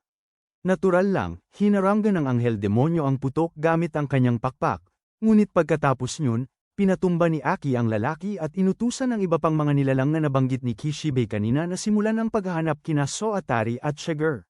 Di nagtagal, sumakay si Aki sa elevator pataas at huminto sa isa sa mga matataas na palapag. Habang dahan-dahan siyang naglalakad sa pasilyo, isang tauhan ang sumurpresa sa kanya mula sa likuran, ngunit naiwasan niya ang putok at pinatumba ang lalaki gamit ang isang uppercut. Ilang segundo lang, lumabas ang apat pang tauhan na may dalang baril, ngunit bago pa sila makapagpaputok, sabay-sabay silang nawalan ng buhay, salamat sa telekinetic na pagkitil ng buhay ni Makima na abot sa iba't ibang bansa. Dahil dito, nagpatuloy si Aki sa pagpasok sa silid hanggang sa wakas ay nakaharap niya si Soatari. Binigyan niya ito ng pagkakataong sumuko, ngunit ipinatawag ni Soatari ang espiritual na demonyong multo ni Himeno, nagamulo sa isip ni Aki at pinasalakay ito sa kanya. Matapos na masangga, mailagan, at maharangan ni Aki ang mga atake nito, pinuri ni Soatari ang kanyang pagbuti, hindi alam na ito ay dahil sa kakayahan ng demonyo ng hinaharap, na nagpapahintulot kay Aki na makita ng kaunting panahon sa hinaharap gamit ang kanyang kanang mata. Matapos ang maikling pagtigil sa labanan, patuloy na lumalaban si Aki laban sa mga atake ng halimaw, ngunit sa di kalaunan, sinunggaban ng demonyo ang kanyang leeg at unti-unting sinikipan. Habang bumabalik sa kanyang alaala ang buong buhay niya, naalala ni Aki ang gabing sila ni Himeno ay kumain sa labas, at muntik na siyang pasigarilyuhin nito. Sa kabutihang palad, bago pa siya mahikayat nitong manigarilyo, sinabi ni Aki ang kanyang edad, at agad nitong kinuha pabalik ang sigarilyong ibinigay niya rito sa simula. Nangako itong iingatan nito para sa kanya hanggang sa legal na siyang pinapayagang manigarilyo ng blonde. Matapos maalala ang napaka-random na alaalang yon, bumalik si Aki sa realidad at natagpuan ang kanyang sarili. Sa lupa, habang ang mala-espiritual na halimaw na multo ni Himeno ay may hawak na nakasarang bagay na iniaalok sa kanya. Matapos ang maikling katahimikan, binuksan nito ang kamay at inihayag ang parehong sigarilyo na hawak-hawak ni Himeno noon. Nang makita ito, dinampot ni Aki ang sigarilyo at binasa ang mga salitang, madaling paghihiganti, na nakasulat dito. Pagkatapos, bamantong hininga siya ng may kaginhawaan, na parang kakakatanggap lang niya ng mensahe mula kay Himeno sa kabilang buhay. Di nagtagal pagkatapos nyun, siya ay muling tumayo, lumakad ng mahinahon patungo sa maltong demonyo nang walang takot, umakyat sa likod ng ulo nito, at pinutol ang ulo nito sa isang kilos lang, na nag-iwan kay Soatari na lubhang nabigla. Nang matalo na ang demonyong multo, mabilis na sinubukang ipatawag ni Soatari ang kanyang demonyong ahas, ngunit sa isang iglap, nakahabol si Kebeni at tinutukan siya ng kutsilyo, kaya't agad sumuko si Soatari. Samantala, sumakay sina Power at Denji sa elevator paakyat sa mas mataas na palapag, kung saan malamang na matagpuan nila si Shiger at ang kanyang mga alagad. Habang papunta roon, nagsimulang ngumuya si Power ng bulok na laman ng zombie, Ngunit nang panlalaitin siya ni Denji dahil dito, sinabi niya ritong karne lang iyon, at nakipag-away sa kanya. Makalipas ang ilang araw, biglang huminto ang elevator sa ikapitong palapag at bumukas. Sa kabila ng mga pinto, nakita nina Denji at Power ang maraming zombie na nagpapahinga, at iminungkahi ni Denji na hayaan na lang nila ang mga ito, dahil hindi pa naman sila napapansin. Sa kasamaang palad, habang isasara na niya ang pinto ng elevator, lumabas si Power mula sa elevator, inalerto ang mga zombie, at nagsimulang makipaglaban sa kanila.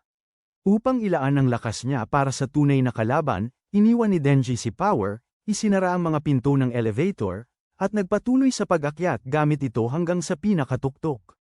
Hindi nagtagal, sa wakas ay nakarating si Denji sa ikalabintatlong palapag at nakita si Sugar, kasama ang dalawang armadong lalaki na naghihintay na sa kanya. Habang iaaktiba niya ang kanyang kapangyarihan, itinaas ni Sugar ang kanyang dalawang kamay at nanumpa sa yumaong ina na siya at ang kanyang mga tauhan ay sesuko sa kondisyong babawi si Denji sa pagpatay sa kanyang lolo, ang boss ng Yakuza sa simula, at sa ilang iba pa nilang kasamahan. Nang marinig ito, sinabi sa kanya ni Denji na pinatay lamang niya sila matapos silang maging mga zombie na, kaya wala siyang nagawang mali. Nang marinig ito, labis na nagalit si Sugar at sinubukang pasamain ang loob ni Denji sa pagpatay sa kanyang mga tao, kahit na mga zombie na sila. Gayunpaman, nang patuloy na tumanggi si Denji na may nagawa siyang mali, kinundena ni Sugar siya dahil sa pagiging isang demonyong walang puso at kaluluwa at hinihingi na hayaan niyang patayin siya. Pagkatapos tumanggi ulit si Denji sa pangalawang pagkakataon, nag-iba anyo si Sugar sa kanyang malademonyong porma at inihagi si Denji, na nagpalit din sa Chainsaw Man, palabas ng gusali. Pagkatapos bumagsak ng malakas sa bubong ng ibang gusali, naglaban ang dalawa tulad nina Gojo at Sukuna sa Battle of the Strongest, walang awang nagsasakitan at sinisipa ang isa't isa kung saan-saan. Sa isang punto ng labanan, ibinagsak ni Sugar si Denji sa ibabaw ng gumagalaw na tren. Pagkatapos ay lumapag siya at nakipag-asaran kay Denji. Kapag pareho na silang ganado, patuloy silang nagbabanggaan ng mga espada at lag-ari sa ibabaw ng mabilis na tren habang ito ay gumagalaw, hanggang sa inatake ni Sugar si Denji mula sa itaas at itinulak siya patungo sa isa sa mga bagon. Habang nagtatatakbuhan sa takot ang mga pasahero sa bagon, biglang pinreno ng driver ng tren, at patuloy na nakikipaglaban si Sugar kay Denji. Sa sumunod na ilang segundo, sinugatan niya ng husto ang mga braso ni Denji kaya hindi na niya ito magamit, at binigyan siya ng isa pang pagkakataon upang magsisi sa pagpatay sa kanyang lolo bago siya tuluyang mawalan ng buhay. Nang marinig ito, muling nakatayo si Denji at sumugod kay Sugar para atakihin siya gamit ang lag-ari sa kanyang ulo, hindi alam na kakopyahin din ni Sugar ang kanyang galaw. Kasunod ng huling pag-atake, nabasag ang ulo ng lag-ari ni Denji at nagsalita si Sugar na tila isang Zen Master, hinihingi na humingi siya ng tawad upang matapos niya ang mga bagay ng mabilis. Mula noon, tinawag siya ni Denji na tanga sa pag-aakalang wala siyang kadena sa mga paa, at bago pa man malaman ni Sugar, ang buong katawan niya ay nagkahiwa-hiwalay na parang isang pinata, kaya pansamantala siyang nawala ng kakayahang kumilos. Hindi nagtagal pagkatapos, nagising si Sugar na nakabrief at natagpuan ang sarili na nakakabit sa tren at hindi makakilos. Nang dumating si Denji upang magyabang, siya ay natamba at nanumpa na maghihiganti kay Denji sa sandaling siya ay masagip. Gayunpaman, binaliwala ni Denji ang kanyang sermon, at binanggit kung gaano kawalang katarungan na si Sugar ay mabubuhay pa rin sa natitirang bahagi ng kanyang buhay sa kulungang pangseguridad ni Mac, samantalang si Himeno, ang magandang babaeng kanyang sinawi, ay hindi na makakabalik kailanman. Habang sinusubukan ni Sugar na laylatin siya, dumating si Aki upang iulat ang insidente. Gayunpaman, bago dumating ang pulisya, iminungkahi ni Denji na maglaro sila ng isang paligsahan sa pagsipa ng bola upang makita kung sino ang makapagpapahiyaw kay Sugar ng pinakamalakas, at si Aki, matapos silipin muli ang sigarilyo ni Himeno, ay tuluyang sumang-ayon.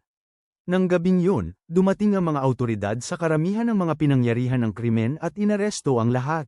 Ang mga kriminal na responsable para sa massacre ng Gun Devil, habang masayang sinisipa nina Denji at Aki ang maselang bahagi ni Sugar gamit ang mga paang ibinigay sa kanila ng Diyos, lahat bilang pag-alaala kay Himeno.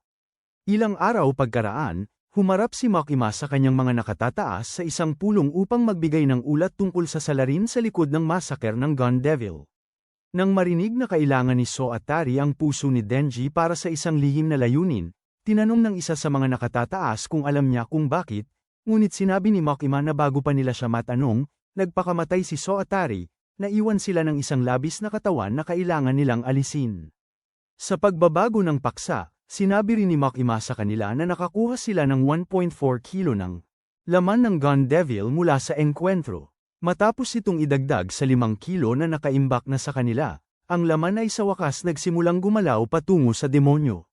Sa madaling salita, isang hakbang na lang sila para malaman ang pinagtataguan ng Gun Devil. Dito nagtatapos ang ating video. Ano ang masasabi ninyo sa recap na ito? Sa tingin nyo ba matatalo ni Denji ang Gun Devil at sa wakas ay matupad ang kanyang hiling kasama si Makima? Ibahagi sa amin sa comment sa ibaba. At kung gusto ninyo pa ng mga recap ng anime na tulad nito, panoorin na lang ang video na ito.